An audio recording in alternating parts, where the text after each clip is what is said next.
All right, everybody, Terrence Popp here with another episode of Live from the Lair. And today I'm answering a question that I have gotten, at least a couple hundred times since I started this quest. And the question is simply this: what do you do about hopelessness?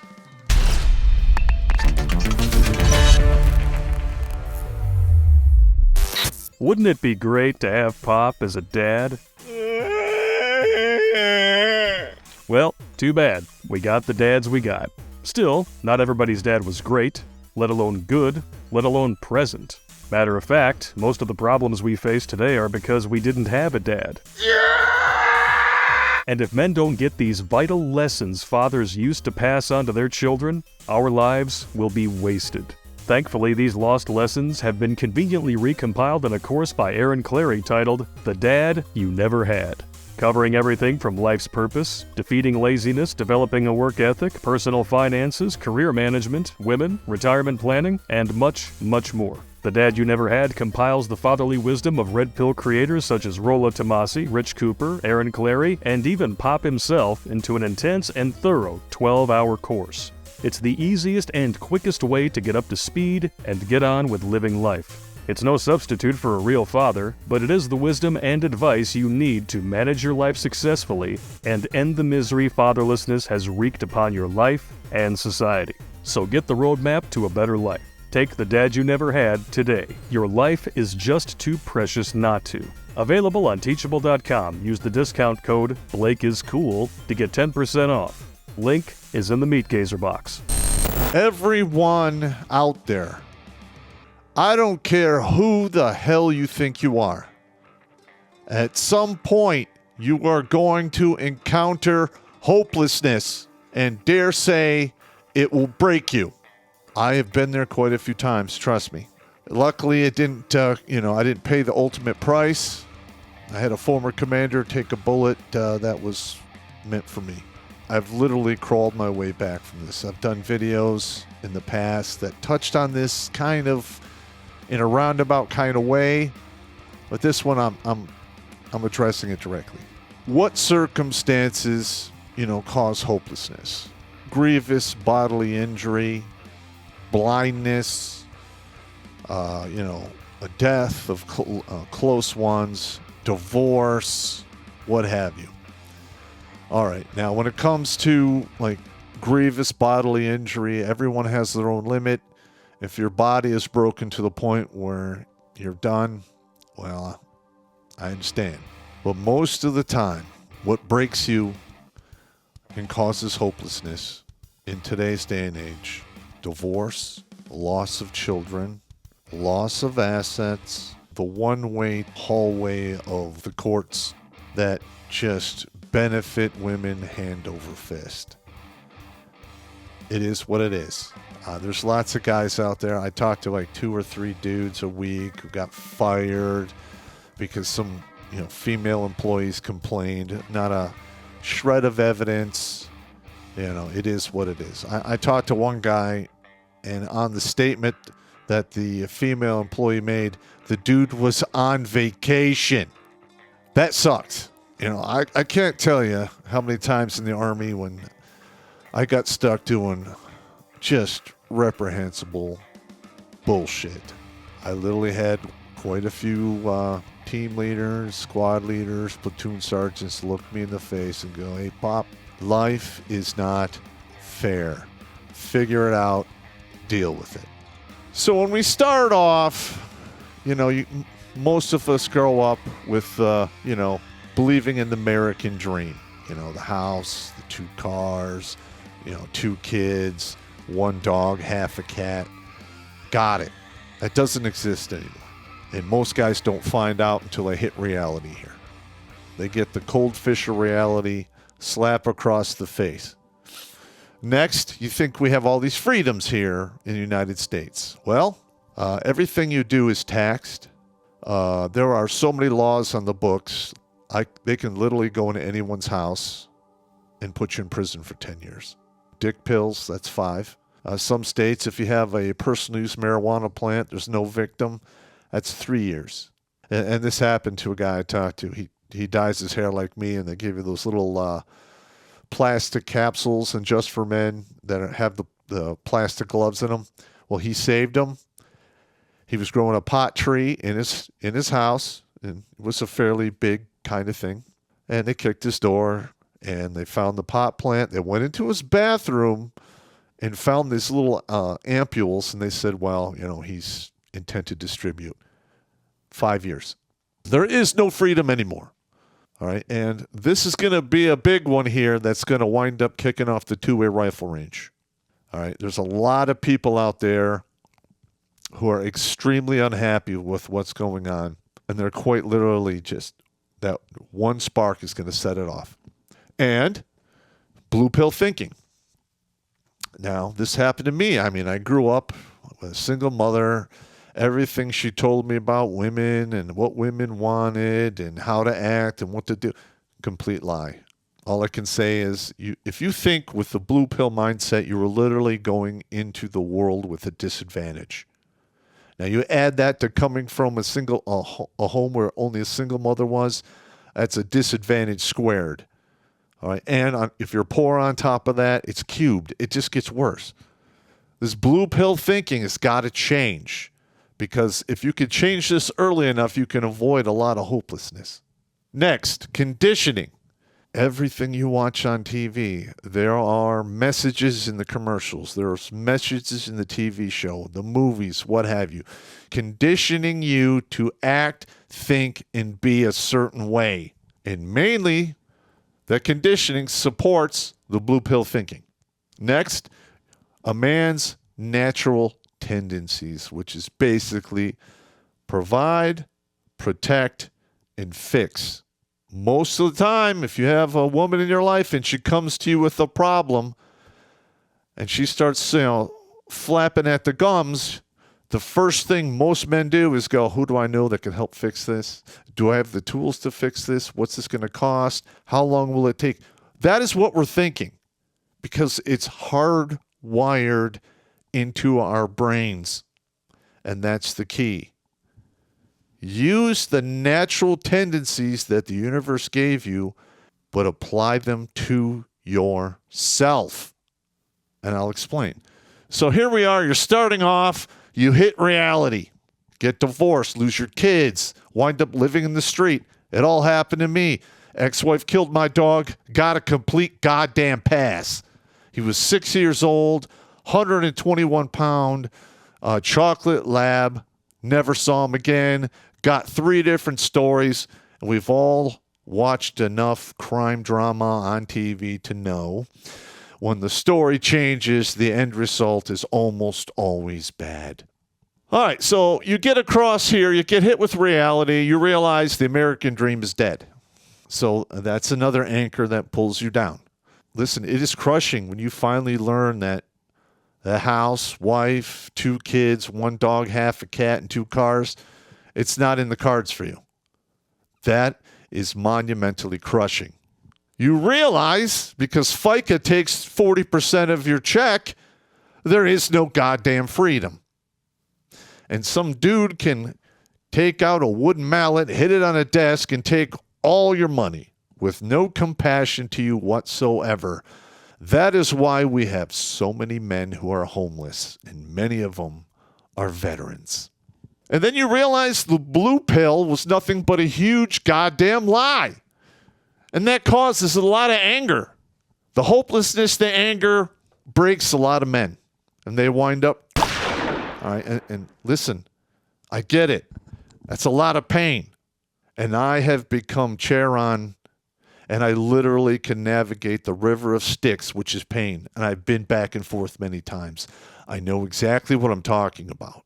Your conditioning made you into a slave, and you realize this. Again, this contributes to breaking your mindset and causing hopelessness. And then you have the natural tendencies, provide and protect. End result, you hit there, you get on the other side of reality, all this shit hits you, you wind up hopeless and broken.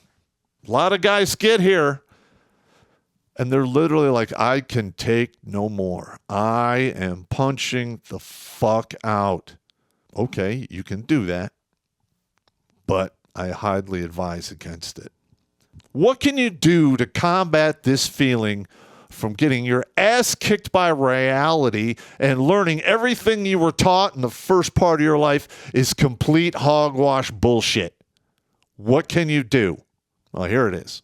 Plan for yourself. Don't make plans thinking, well, if I do this, I get another girlfriend. No. What you're doing right there when you start thinking like that is you resetting your own ass kicking. You are setting the mousetrap to kick your ass again in the future. Plan for yourself. Keep your goddamn money that you make. Keep all your assets that you make after this particular event happens in your life. Plan for you. Be fucking selfish. Because in today's day and age, there is no benefit to being a giving person. You do that in today's day and age, most people look at you as a sucker. Rethink your life and take some fucking action. Case in point, I talked to a guy about 6 years ago. He was a plumber, got divorced. He was getting royally ass raped, after the divorce. Lost his house. He was getting like 60% of his money taken. And he, basically came up with a plan, started his own LLC, and then he went to his, main employer and said, hey, look, this is what's going on. I'm getting crushed by this divorce horse shit. From now on, is it okay if you just pay me through my own company as a subcontractor? And then I can, navigate the whole child support horse shit fucking fiasco. And his employer was like, cool, yeah, no problem. And he wound up, doing that for, I think 3 other big plumbing firms in the area as a subcontractor. And within 3 years of doing that, he was in charge of his books and his expenses. And he was able to get the child support lower to a manageable level. And it worked out for him. Do I consider that a dirty trick? No, I do not. But a lot of women on the other side do. They want you guys to be hopeless broken so they can manipulate you and just drain you dry of your resources. All right. Find a purpose. My main purpose, when I got ass raped with my reality check, is I started a nonprofit to educate men on the dangers of marriage and feminism. And as a side effect, which was a pleasant surprise, by speaking the truth, having facts, using logic and reasoning, and remaining calm, I pulled 520 people out of the hopeless, broken pile. And they reforged their lives, and I hope they go on to do great things. Truly, I do. Next, become friends with pain. Emotional pain, spiritual pain, physical pain, it doesn't matter. In my instance, emotional pain is 3 times worse than any physical pain I've ever encountered. Absolutely crushing. But once I accepted the fact that this is going to require pain, and I'm like, okay, I can take the pain. And I kept moving forward, marching forward. I was able to tolerate a lot of horse shit. I'm talking deep betrayals, loss of friends, assets, homelessness. You have no home. You're literally on your own. That sucks. Become friends with pain. Loneliness is a form of pain. Embrace it. Use it to your advantage. All right? Use that loneliness and the time it gives you to perfect and strive towards your purpose. Your purpose could be a goal. It could be, hey, I want to be $10 million millionaire and retire at 55. Got it. Keep your sense of humor. All right, now, this is probably one of the most important ones here. Now, I'm not a stand-up comedian. I've tried, and I literally can't get stage time because I have the wrong politics and the wrong skin color. So Unlike stand-up comedians, they get in front of guys at a club. There's usually a 2-drink minimum. Half or to 1/3 of the individuals show up already baked from some Mary Jane Do You Wanna. Getting laughs out of people like that are a little more easy, in my opinion. I did my comedy looking other men in the face who were terrified, crushed, broken, hesitating. And then, after I got those guys to laugh, I turned around and led them in a battle. The sense of humor is the ultimate defense against the universe. And you need to develop that because it will save your life. All right, next, play the long game. I made a whole video about play the long game. Yeah, granted, everything is stacked against you. It sucks right now. You got just a little bit of wiggle room. But play the long game, play for time. Because guess what time does? Time always reveals opportunities to you. Capitalize on them. Don't allow a defeatist mindset from being broken to keep you from doing it. Trust me, it always happens. You start networking. You talk to a couple guys. One guy's, hey, I need a dude who can do this. You're like, hey, I can do that. You step into the role. You build off that. That's an opportunity time gave you, and you won't get that opportunity if you punch out early. All right, next. Failure happens. Keep fucking going. We all fail. Everyone. I've failed. I've been knocked into the sea of mediocrity more times than I can remember. And each and every time I crawled my ass out of there because there is no place for me there. And many times I was covered in my own goddamn blood. It's just that simple. All right. Now, these concepts, listen, I could give an hour briefing on this and talk about all the details. And listen, I'm a grunt. I'm not doing that. I'm not a professor. I'm just a grunt, an old first sergeant. I've spent 33 years looking into the faces of dudes and some female soldiers and helping them deal with hopelessness and being broken.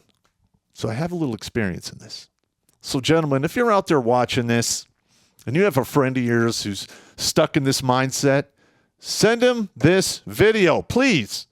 I'm trying to get that number to go up on the board because guess what?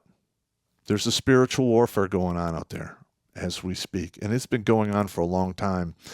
And roughly since the 1970s, it got the upper hand. Virtually every law in this country, every court you go to, every police officer you encounter, they are all programmed to hate you as a man, to put their boot on your neck as a man. So, what I'm trying to say is this. Keep going. Keep your sense of humor. All right? And realize everyone encounters hopelessness. Everyone fails. All right? Who wants to read the book where the main character wins every encounter, bangs the prom queen, marries Miss America, has $100 million, a garage is full of Bugattis and Porsches? That's a boring book.